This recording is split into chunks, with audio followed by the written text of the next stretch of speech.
ও মানুষকে আমরা দেখি আল্লাহকে ডাকে, পাশাপাশি আরো কারকে জুড়ে নেয়। ইয়ালি বাবা, কেল্লা বাবা, ফতে বাবা, এই যে তাহেরি ভাই যেভাবে ডাকে, শয়তান নিজে তো জাহান্নামে যাচ্ছে, আরো মানুষকে নিয়ে যাওয়ার জন্য, ডবল শাস্তি দেওয়ার জন্য নিয়ে যাচ্ছে। রেকর্ড যখন হচ্ছে সারা দুনিয়ায় ছড়িয়ে দেন, কেউ যেন আল্লাহর সাথে অন্য কাউকে না ডাকে, কারণ ওর জন্য আল্লাহ দিয়ে না লা বুরহানা লাহু বিহি, যারা আল্লাহকে বাদ দিয়ে অন্য কাউকে ডাকে তাদের কোনো দলিল নেই, দলিল আছে মন গড়া। কি কথা বলে না? আজকে থেকে আর কোন দিন আমরা আল্লাহর সাথে অন্য কাউকে ডাকবো, সে যদি তাহেরি না তাহেরির বাপ বলে, বলেন হামজা না হামজার বাপ বললো, আমরা ডাকি না, কারণ দলিল না থাকলেও হামজাও মানি না। আজকে থেকে এখন থেকে পরিবর্তন হয়ে যাবেন।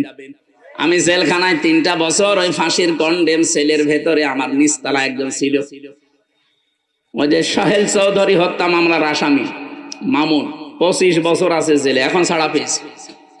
সোহেল চৌধুরীর নাম বলে তোমার আরেক ঝামেলা, এমনি রশ্মিকার নাম বলে মুসিবতি আছে, এই সাতাতের নাম বলাও ঝামেলা। আমি একটু শিক্ষার জন্য বলি আর মানুষ উল্টে পাল্টি হুজুর। এই যে সোহেল চৌধুরী নায়ক ছিল না একজন, এই লোককে সে মেরে ফেলেছিল, সে জেলে ছিল আমার সাথে, 25 বছর আছে, কিছুদিন আগে ছাড়া পেয়েছে। ও রাত 2টা 2:30টার সময় উঠতাম আমরা তাহাজ্জুদের নামাজে, আর ও উঠতো জিকির করার জন্য, ও ওইটাই জিকির করে, ইয়া রাসূলুল্লাহ ইয়া রাসূলুল্লাহ। কি গো এত জোরে জোরে আওয়াজ হয়? মাওলানা মামুনুল হক আর আমি একজন ওকে ডাকলাম, বললাম ভাই এদিকে আসি, কি জিকির করেন? বলছে রসুলের ইশকে। ও রসুলের ইশকে জিকির করেন? জিকির তো রসুলের নামে জায়েজ নেই, রসুলের নামে দরুদ পড়া জায়েজ আছে। জিকির হবে শুধুমাত্র, কেবলমাত্র, একমাত্র কার নামে? কোন কেল্লা বাবার নামে জিকির আছে?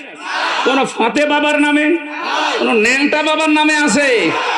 কিসের জিকির করেন আপনি? আজকে থেকে জিকির করবেন শুধু সুবহানাল্লাহ, আলহামদুলিল্লাহ, লা ইলাহা ইল্লাল্লাহ, আল্লাহু আকবার। এর বাদে কোন জিকির আপনি করতে পারেন না। হ্যাঁ হুজুর তাই, হ্যাঁ, এর বাইরে জিকিরের কোনো শব্দ নেই। ওই কেল্লা ফতে মতে যা আছে, রসুলুর নামও জায়েজ নেই। জিকির হবে শুধু আল্লাহর নামে, আর দরুদ হবে রসুলের নামে।